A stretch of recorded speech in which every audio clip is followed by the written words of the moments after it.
Assalamualaikum warahmatullahi wabarakatuh. Perkenalkan, nama saya Ian Marsal dengan NIM F1G1240063 selaku mahasiswa ilmu komputer Universitas Hallualeo. Pada video kali ini saya akan menampilkan hasil kerja saya mengenai proyek tugas basis data dengan judul aplikasi Jekyll.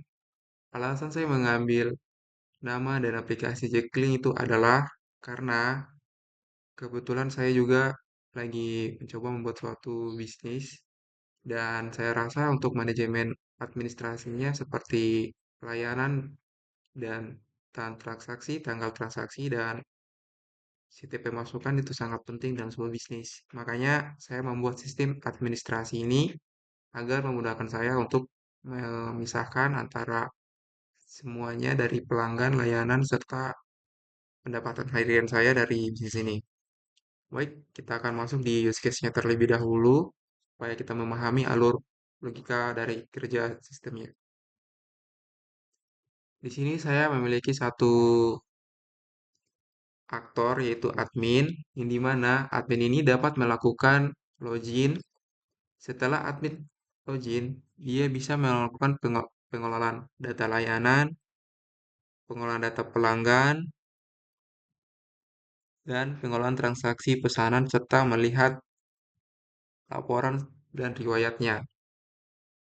Karena di sini hanya satu aktor yaitu admin, maka admin memiliki semua kendali penuh di aplikasi ini. Sekarang kita masuk di bagian IRD-nya. Di IRD, Entity Relational Diagram, saya memiliki 4 tabel. Tabel yang pertama itu admin, pelayanan, pelanggan, dan transaksi. Untuk tabel admin sendiri, memiliki beberapa atribut, yang atributnya username, password, nama admin, email, nomor HP, bio, dan alamat. Tetapi karena adminnya mengontrol semuanya, maka dia tidak bertaut ke relasional layanan pelanggan maupun transaksi. Bisa kita lihat di tabel pelanggan, terdapat ID pelanggan sebagai primary key, atributnya nama lengkap, nomor HP, dan alamat. Nah, kita sudah mengetahui sekarang bahwa primary key-nya itu adalah ID pelanggan. Dan ini terrealisasi. Dan tabel pelanggan terrelasi dengan tabel transaksi, yaitu di bagian edit pelanggan foreign key, yang artinya satu pelanggan dapat melakukan banyak transaksi, yang artinya pelanggan bisa melakukan order apa saja. Kita lihat lagi di tabel kiri, yaitu layanan, ada terdapat foreign primary key, yaitu ID layanan dengan atribut nama paket, harga, dan deskripsi. Yang berarti satu layanan, dan kita lihat di transaksi terdapat ID layanan yang dimana satu layanan dapat melakukan banyak transaksi, yang berarti misalnya user atau admin kan ada misalnya ada satu pelanggan ini meminta dua layanan sekaligus. Nah, itu akan diinput langsung oleh admin ke transaksi, ke layanan dulu, terus ke transaksi. Yang berarti satu layanan dapat dilakukan dengan banyak transaksi.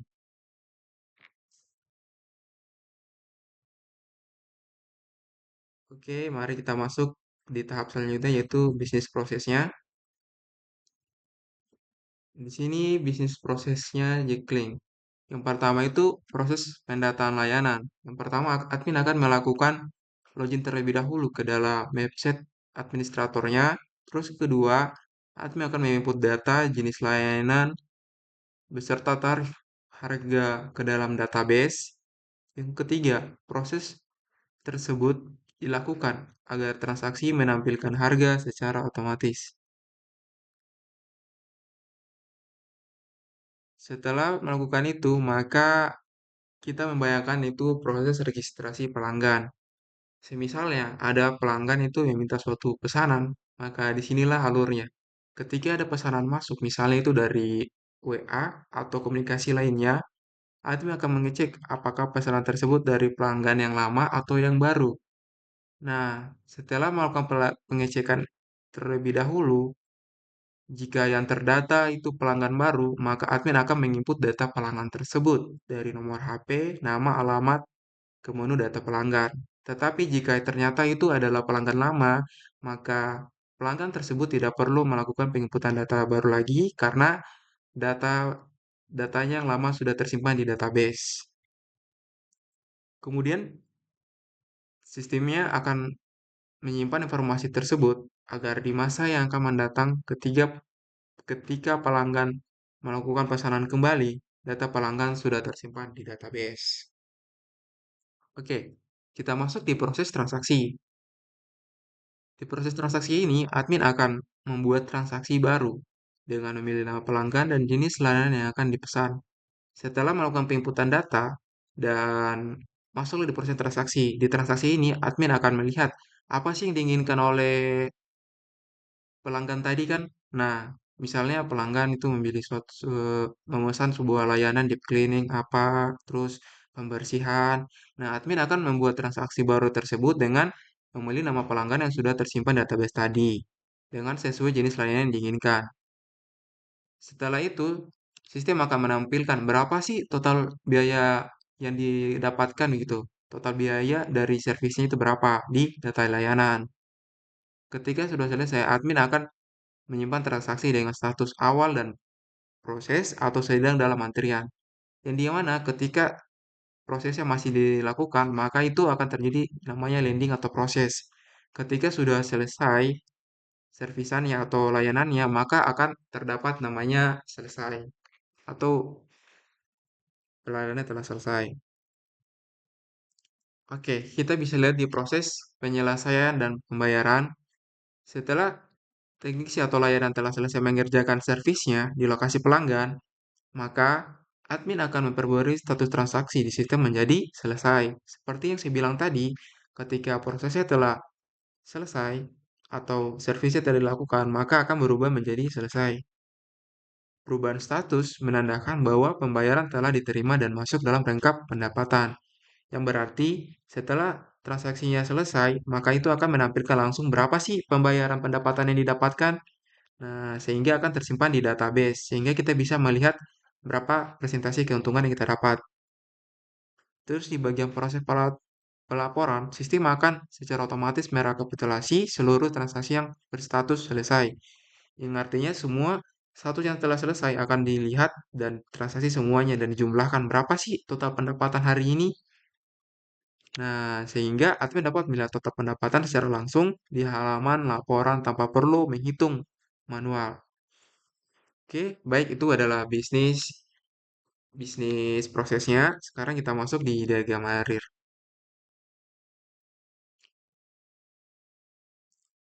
Oke, di diagram alirnya dapat kita lihat prosesnya itu pertama dari mulai, ketika mulai dan terdapat pesanan dari pelanggan akan masuk ke tahap selanjutnya.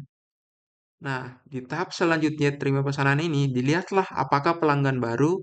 Jika ternyata pelanggan tersebut adalah baru, maka dia akan masuk ke tahap selanjutnya ia input data pelanggan. Karena datanya harus diambil terlebih dahulu untuk melakukan transaksi lanjutan. Tetapi jika ternyata dia itu pelanggan lama, maka dia langsung ke bagian pilih pelanggan dan layanan. Karena data pelanggan yang lama sudah tersimpan di database. Setelah ke pelanggan lama, maka disimpanlah transaksinya yang dipilih dari langganan dan layanan.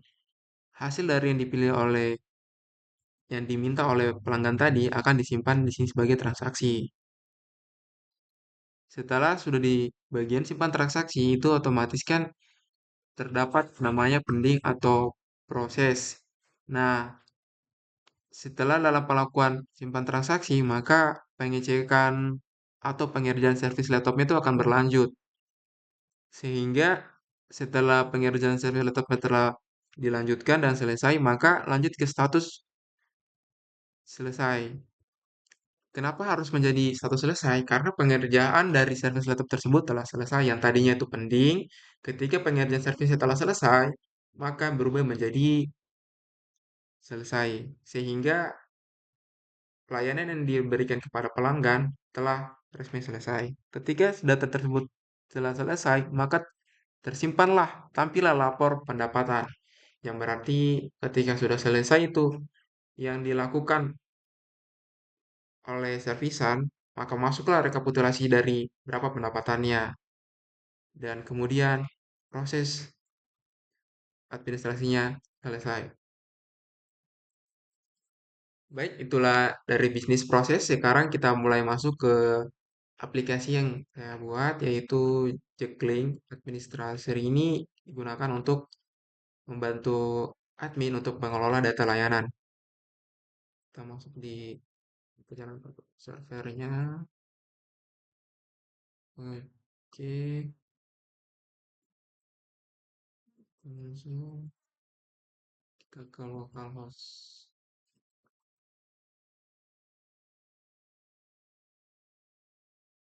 Nah, di tampilan tadi, seperti di use case dan IRD, bahwa admin harus login terlebih dahulu. Nah, di sini kita akan coba login. Kita coba login. Nah, kita penasaran nggak sih kenapa apa yang terjadi ketika misalnya admin itu salah melakukan inputan? Kita akan coba database-nya ya. Ini saya mengacak apa yang terjadi ketika admin ini salah masuk gitu dari password atau username. Nah, ketika admin salah masukkan sandi atau username, maka terlihat tuh username atau passwordnya salah kan? Yang berarti kita tidak bisa masuk ke database-nya. Sekarang kita akan coba dengan benar.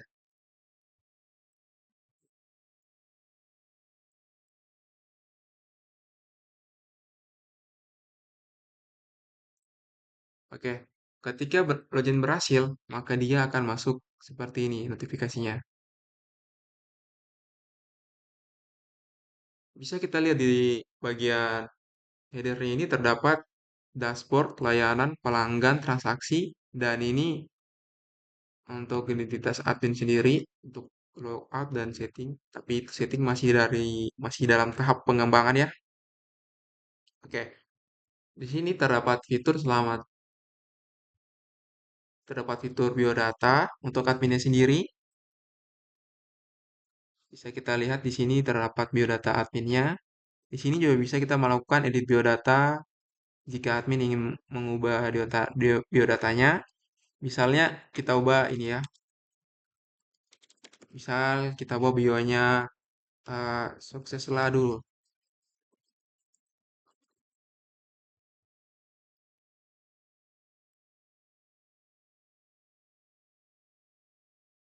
Nah, ketika kita menekan simpan profil, maka di database akan langsung berubah dan langsung diubah di bagian sininya. Kita bisa lihat di sini, sukseslah terlebih dahulu di bionya, dalam muara tetap. Dan untuk di bagian sini, selamat pagian, ini akan mengikuti jam waktu di tempat, tetapi karena terdapat beberapa alasan terkadang ini tidak sesuai inputannya. Nah, kita coba masuk di fitur terang seperti yang kita lihat tadi di use case, sorry, maksudnya di ERD, kita akan coba masuk di fitur layanan. Oke, kita cek layanan terlebih dahulu. Nah, di sini saya sudah mencoba beberapa kali ya. Di sini terdapat bersihkan laptop, cuci deep clean. Coba kita mencoba menambahkan paket. Apakah bisa? Kita coba kan. Misalnya bersihkan debu laptop ya. Bersihkan debu laptop. Jangan. Bersihkan kipas laptop. dengan harga misalnya 50.000 ya.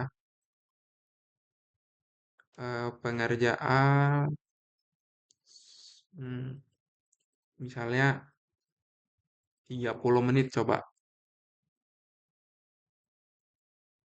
Oke, datanya berhasil ditambahkan ya di database. Di sini bisa kita lihat datanya langsung bertambah di bagian atas yaitu bersihkan laptop karena kita berhasil menambahkan paket terbaru. Nah, pertanyaannya apakah bisa diedit? Misalnya suatu waktu admin itu ingin merubah gitu kan karena pikir, wah ini terlalu mahal nih kayaknya kalau untuk pelanggan gitu. Nah, makanya kita coba tes untuk mengubahnya. Apakah bisa begitu kan mengubah? Kita ubah di sini misalnya harganya jadi 10.000 ya. Nah, ini coba 15 menit. Oke, kita update datanya dan yap, datanya berhasil diubah. Kita lihat di sini apakah berubah. Nah, ini berhasil dirubah ya. Yang tadinya 20.000 menjadi 10.000. Oke, berarti fitur daftar layanan berjalan dengan baik. Sekarang kita masuk di pelanggan. Di fitur pelanggan ini terdapat data-data pelanggan. Yang di sini itu data pelanggan yang telah tersimpan, yang artinya data pelanggan lama. Misalnya kita ingin menambahkan satu pelanggan baru. Misalnya nih ya ada orderan baru tuh dari pelanggan baru kan, tiba-tiba minta gitu. Nah, kita di sini nambahin aja nih. Kita tambahin misalnya Aksar ya kan. Aksar, nomor WhatsApp-nya kita tarangin aja. Nah, terus alamat lengkapnya misalnya di Bandung kan. Kita simpan data. Nah, data otomatis tersimpan di database. Sehingga sekarang kita sudah memiliki data pelanggan tersebut. Nah, ini ya data yang kita berhasil tambahkan tadi. Kemudian kita coba deh kita mencari pelanggan itu. Misalnya, saya ingin mencari nama Rido kan. Misalnya ini banyak datanya kan. Dalam konteks banyak data kan itu otomatis susah mencari data pelanggan. Nah, ketika kita mau punya fitur search, itu akan sangat membantu. Misalnya, Ian, Aldi, sehingga ini dapat memudahkan administrator untuk mengetahui posisi dari rumah pelanggan data lama tersebut. Nah, kita sudah data pelanggan, kita sudah lihat fiturnya berjalan dengan baik, kita mulai masuk ke transaksi. Di bagian transaksi, kita mengetahui bahwa pelanggan itu dapat melakukan banyak transaksi kan. Kita akan coba membuktikan apakah betul itu bisa melakukan banyak transaksi. Kita akan memilih satu pelanggan. Misalnya, pelanggan yang kita pilih adalah Ian, oke?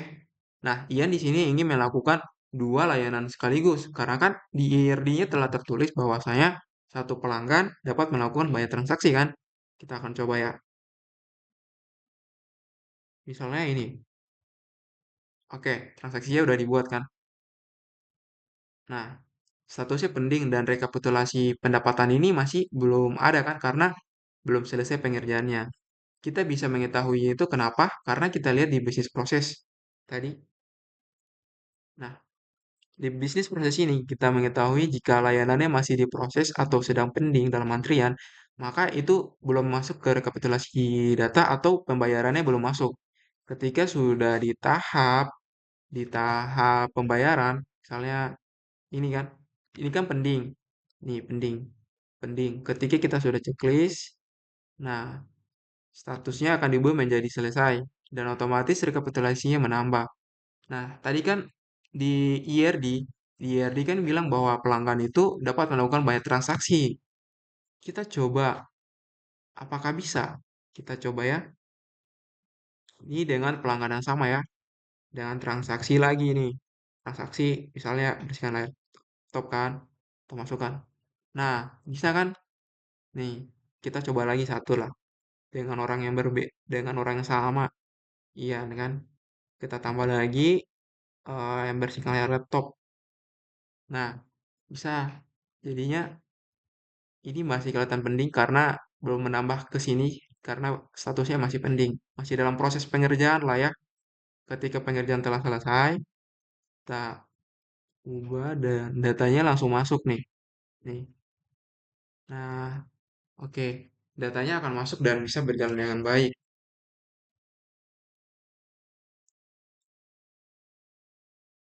Oke, sudah sesuai ya dengan IRD-nya. dan layanan. Oke, layanannya itu bisa banyak nggak sih layanannya itu dalam satu transaksi? Kita coba ya. Kita coba ya, ya layanan. Kita coba cek layanan ini. Misalnya saya ingin dua layanan yang bersihkan kipas laptop ya. Kita coba di transaksi ya. Karena kan bisa dibilang bahwa satu layanan dapat dilakukan di banyak transaksi. Kita misalnya anunya ini, terus kita ambil yang bersihkan layar laptop aja. Nah, di sini juga terbukti bahwasanya bisa gitu kan, satu layanan itu dilakukan dengan banyak transaksi gitu. Nah, ini itu dengan orang yang berbeda ini saya coba ya. Nah, lihat prosesnya bisa dibuat ya dengan banyak transaksi dan ketika kita melakukan penciklisan maka selesai. Oke, yang berarti layanannya berfungsi dengan baik bahwasanya pelanggan dapat melakukan banyak pesanan atau layanan dan bisa lakukan banyak transaksi gitu. Oke, itulah implementasi dari project saya. Jekyll administrator ini sangat bermanfaat ya kalau digunakan secara baik. Semoga apa yang saya paparkan dapat membantu dan menambah wawasan kita semua. Akhir kata saya ucapkan bila taufiq wal hidayah. Wassalamualaikum warahmatullahi wabarakatuh.